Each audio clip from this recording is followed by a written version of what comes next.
Hello guys, welcome back to Alam idealise English classes. Alam idealise English classes में आपको पुनः स्वागत है। आज मैं आपसे मैं आपके सामने फिर से मैं वर्ब का पार्ट 2 लेकर आया हूं। और वर्ब के पार्ट 1 में मैंने आपको ट्रांजिटिव, इंट्रांजिटिव, प्रिंसिपल और एक्सुलरी वर्ब के बारे में समझाया था। और आज का जो वर्ब है वो भी मेन वर्ब से रिलेटेड है। वो है regular verb versus irregular verb और dynamic verb versus stative verbs. तो इस वर्ब्स को समझने के लिए आपको इस वीडियो के अंत तक देखना पड़ेगा और एक एक स्टेप बाय स्टेप आपको समझना होगा।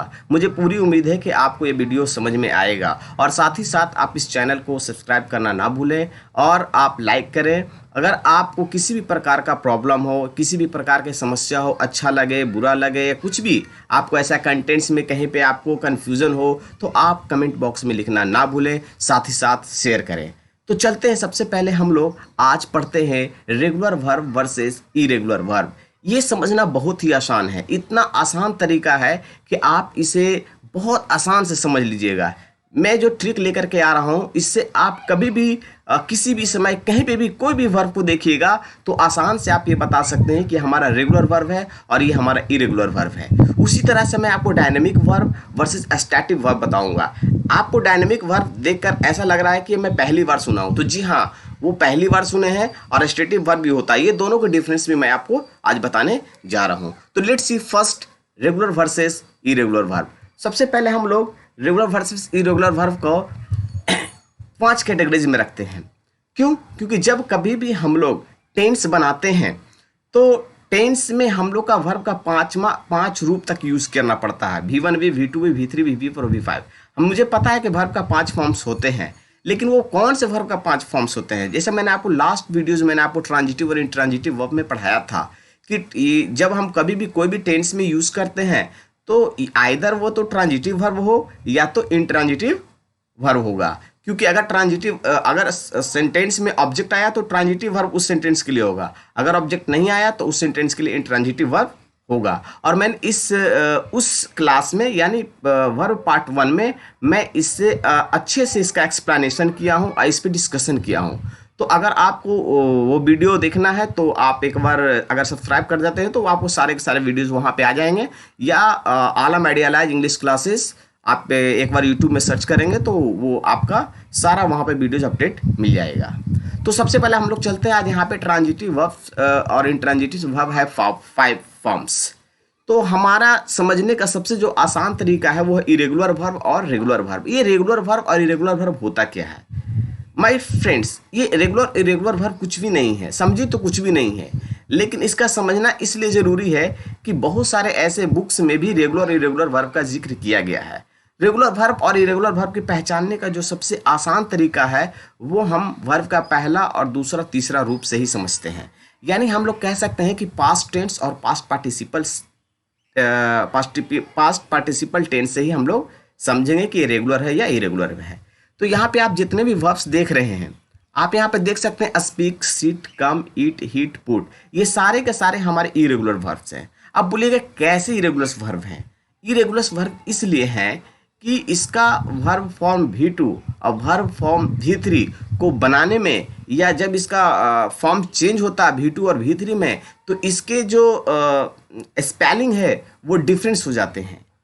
जैसे speak, spoke, spoken, sit, sat, sat, come, came, come, eat, ate, eaten, hit, hit, hit, put, put, put. लेकिन कुछ ऐसे भी वर्ड्स होते हैं जो hit, hit, hit, put, put, put, cut, cut, cut. तो ऐसे वर्ब्स को भी हम लोग जो है वो इरेगुलर वर्ब के श्रेणी में ही रखते हैं। जैसा कि मैंने आपको नीचे में इंग्लिश और हिंदी दोनों अनुवाद में इसको लिख चुका हूँ। जैसा आप देख सकते हैं, irregular verb form their past tense and past participle in a different way. कहता है कि उसका जो पास्ट टेंस है और उसका पास्ट पार्टिसिपल है वो उसका डिफरेंस वे होते हैं, उसके अलग अलग रास्ते होते हैं। लेकिन यहाँ पे हिंदी में भी आप समझ सकते हैं, वर्ब फॉर्म V2 और V3 के दोनों रूपों में अंतर हो तो वैसे वर्ब को इरेगुलर वर्ब क्रिया कहते हैं। अब यहाँ पे दोनों का रूप अलग नहीं है, लेकिन ऐसे वर्ब्स को भी हम लोग इरेगुलर की श्रेणी में रखते हैं। अब हम लोग जब रेगुलर वर्ब को देखेंगे तो आपको ये पूरी तरह से स्पष्ट हो जाएगा और पूरी क्लियरली आपको ये समझ में आ जाएगा कि रेगुलर और इरेगुलर वर्ब में डिफरेंसेस क्या हैं। तो let's see let's see regular verb. अब हम लोग यहाँ पे रेगुलर वर्ब को देखते हैं। जी हाँ, आप यहाँ पे जितने भी वर्ड्स देख रहे हैं, walk, play, dance, argue, watch, arise नहीं, ये सिर्फ वॉच तक है। अब यहाँ पे हम लोग देखेंगे कि जिसके भी अंत में ईडी लगा हुआ है, डी या ईडी, यहाँ पे क्लियर लिखा हुआ है वर्ब फॉर्म V2 और V3 के अंत में डी या ईडी लगा रहे तो वह क्रिया हमारा रेगुलर वर्ब होगा। ऐसे ही मैंने इंग्लिश में भी लिखा है regular verbs from their past tense and past participle by adding D और ईडी। तो जी हाँ, यहाँ पे जितने भी अंडरलाइंड है वो सारे के सारे हमारे रेगुलर वर्ब हैं। और अभी मैंने एक एग्जांपल्स यहाँ पे एक दिया है, वो हमारा इरेगुलर वर्ब है, क्योंकि इसके जितने भी वर्ब के फॉर्म्स V2 और V3 है वो हमारा इरेगुलर है, जिसका डिफरेंट है यहाँ अराइज, अरोज, अराइजन। तो इस तरह से हम लोग रेगुलर और इरेगुलर वर्ब को समझ सकते हैं, और मुझे पूरी उम्मीद है कि रेगुलर और इरेगुलर वर्ब आपको पूरी तरह से समझ में आ गया होगा। विशेष जानकारी के लिए अगर आपको कहीं पे भी प्रॉब्लम हो तो कमेंट बॉक्स में ज़रूर लिखें, मैं इसे वंस अगेन आपको वहाँ पे भी एक्सप्लेनेशन दूंगा, वहाँ पे भी मैं आपको रिप्लाई करूँगा। अब हम लोग चलते हैं डायनेमिक वर्सेस स्टैटिक वर्ब्स। जी हाँ, dynamic verb versus static verbs भी बहुत इंपॉर्टेंट वर्ब्स है। ये वर्ब को समझने के लिए हमें कुछ एग्जाम्पल्स की ज़रूरत पड़ती है, और एग्जाम्पल्स के माध्यम से ही, एग्जाम्पल्स के द्वारा ही हम लोग डायनेमिक वर्ब्स और स्टैटिक वर्ब्स को समझते हैं। तो लेट्स सी, हम लोगों ने डायनेमिक वर्ब्स के भी कुछ सेंटेंसेस यहाँ पे दे रखे हैं। आप देख सकते हैं ये जितने भी सेंटेंसेस हैं, आप ये जितने भी सेंटेंसेस देख रहे हैं अंडरलाइन जो मैं अभी कर रहा हूं, वो सारे के सारे हमारे डायनेमिक वर्ब्स हैं।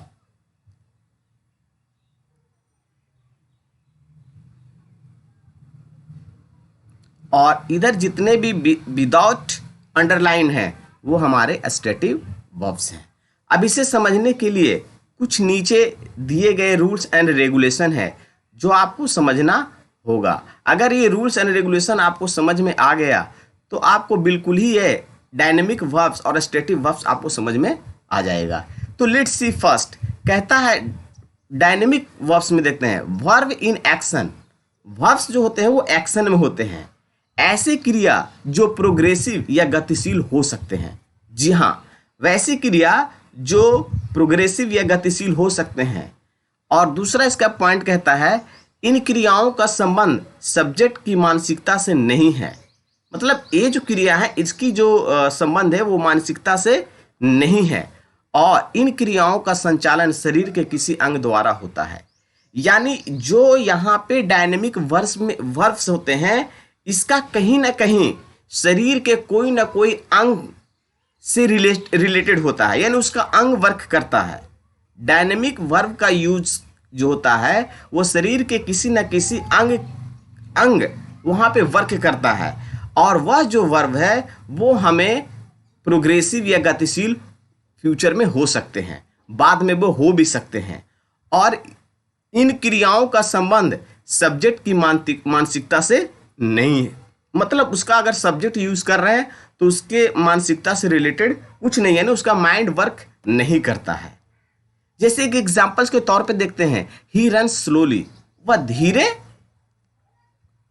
धीरे दौड़ता है। अब ये बताइए उसकी मानसिकता पे यहाँ पे कुछ है प्रॉब्लम, वो अपने पैर से चलता है तो उसके शरीर का अंग का इस्तेमाल किया।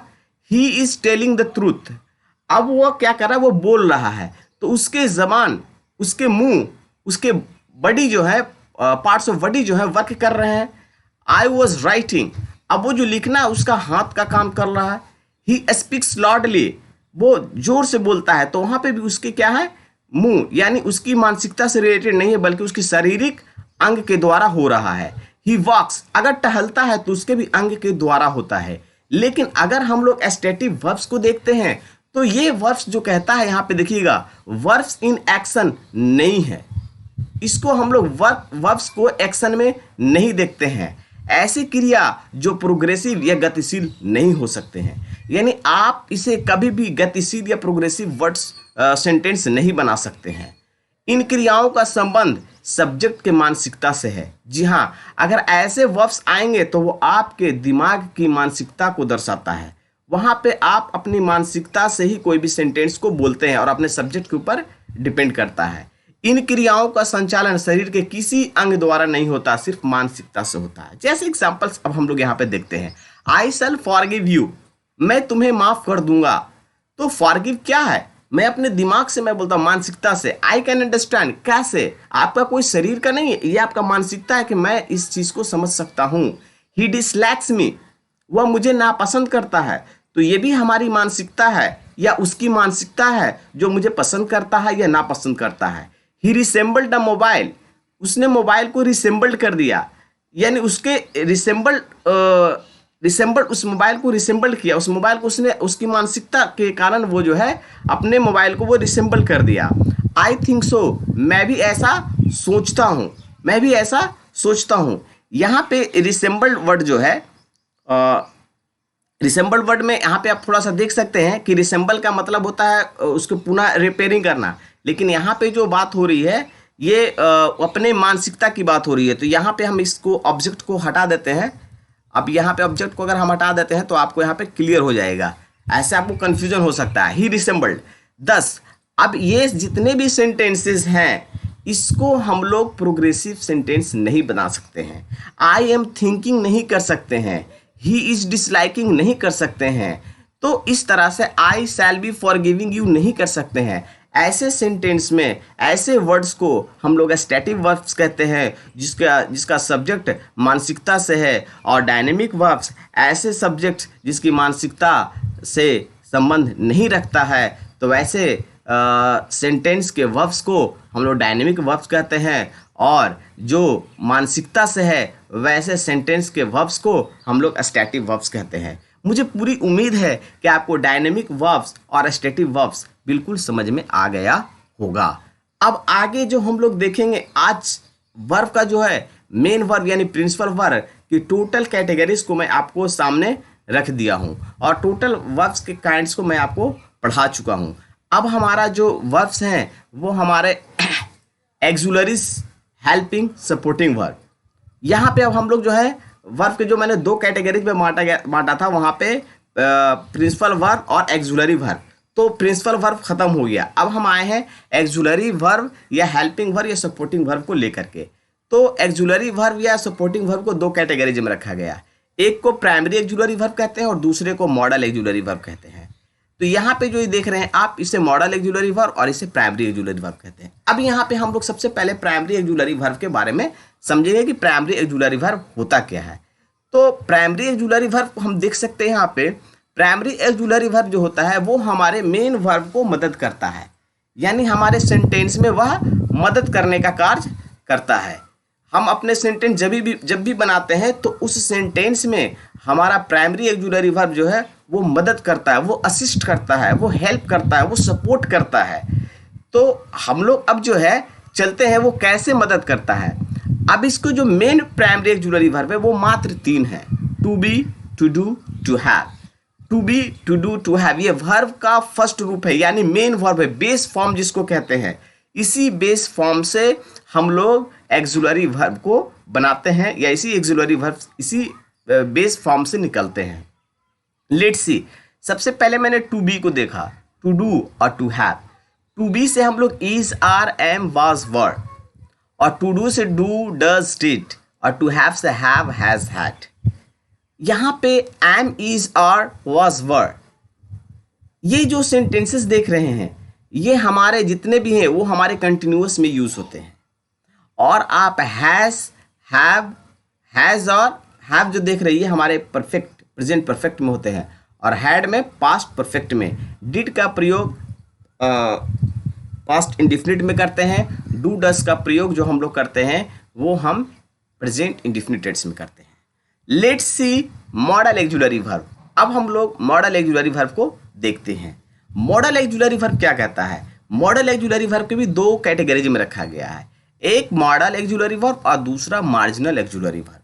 मॉडल एक्सुलरी वर्ब में आप जितने भी देख सकते हैं can, could, may, might. Can का पास्ट कुड होता है और मे का पास्ट माइट होता है। शैल का पास्ट शुड होता है, विल का पास्ट वुड होता है। और ऑट टू, मस्ट और यूज टू, ये सारे के सारे हमारे मॉडल्स एक्सुलरी वर्ब्स हैं।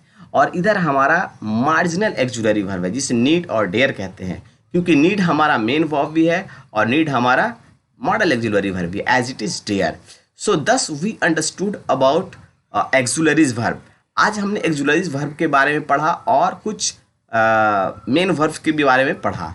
लेकिन जो इसके बाद है, अभी वर्ब यहाँ पे ख़त्म नहीं होती है। इसके बाद जो वर्ब आएगा वो भी वर्ब के काइंड्स आएंगे। इसके बाद जो हम आपको पढ़ाने वाले हैं, जो कमिंग सून जो आने वाला है, वो वर्ब का पार्ट 3 आएगा।